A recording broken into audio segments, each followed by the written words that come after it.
Hi friends, ఈరోజు మనం వినబోయేటటువంటి story ఏంటంటే సోక్రటీస్ జీవిత చరిత్ర. ఈ చరిత్ర గురించి మనం క్లుప్తంగా తెలుసుకుందాం. ఇప్పుడు ఈ సోక్రటీస్ గురించి ప్రపంచంలో ఏ దేశమైనా ఏ భాష మాట్లాడుతున్నా కొంచెం చదివిన వారందరికీ తెలిసినటువంటి పేరు ఈ సోక్రటీస్. ఆయన గురించి పూర్తిగా తెలియకపోయినా సోక్రటీస్ అనే చదివే ఉంటారు. ఆయన దాదాపు 2400 సంవత్సరాలు మునుపు జన్మించినటువంటి వ్యక్తి, క్రీస్తు పూర్వం.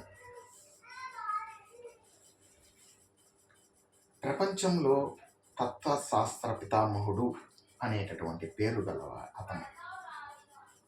ఆయనకు ప్రశ్నించిన దానికే ఎంత పవర్ ఉందో అనేది ఆయన జీవిత చరిత్ర తెలుసుకున్నామంటే అందరికీ అర్థమవుతుంది.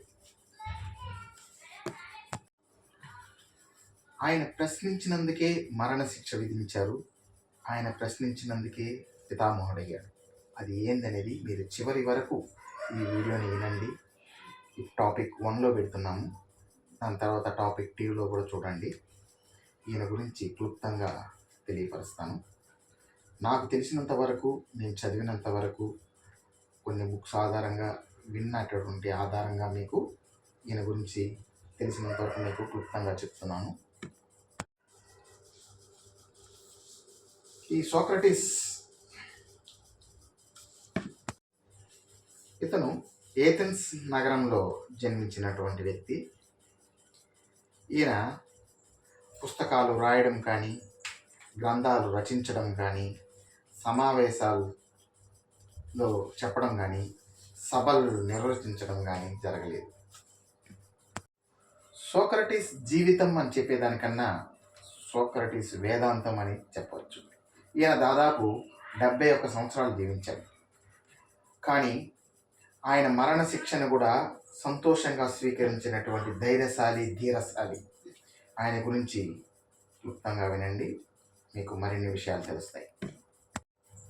సోక్రటీస్ ఎక్కడా తాను గురువు అని కానీ, తన దగ్గర శిష్యరికం చేర్చుకున్నది కానీ అలా ఎక్కడా జరగలేదండి. కానీ ఈయన గురించి మనకి ఎలా తెలిసిందంటే, సోక్రటీస్ అతని చుట్టూ కొంతమంది తిరిగేవాళ్ళు, కానీ వాళ్ళు శిష్యులు కాకపోయినా శిష్యులు లాంటి వాళ్ళు. అలా ఒక బృందం ఆయన అడుగుజాడల్లో తిరుగుతూ ఉండేవాళ్ళు. వాళ్ళ పేర్లు వచ్చి ప్లేటో, జాన్ ఫట్,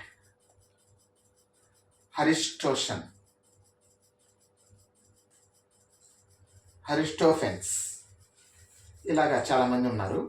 వాళ్ళు ముఖ్యులు వీరు. ప్లేటోకి శిష్యుడు అరిస్టాటిల్ కూడా ఉన్నారండి, మళ్ళా ఇంకొక కథలో వస్తుంది. వాళ్ళ వల్లనే ఈ సోక్రటీస్ గురించి మనకందరికీ తెలిసిందనమాట. వీళ్ళు ఆయన గురించి ఇలా చెప్పాడు, ఇలా చేశాడు, ఇలా ఆయన బోధనలే మాకు ఇలా అయ్యాయి అని అందరికీ తెలపడం, దాన్ని గ్రంథాల్లో రచించడం, బుక్స్గా మార్చడం, ఆయన యొక్క నీతులు, సూత్రాలు అన్నీ మనకి బయటపడ్డాయి.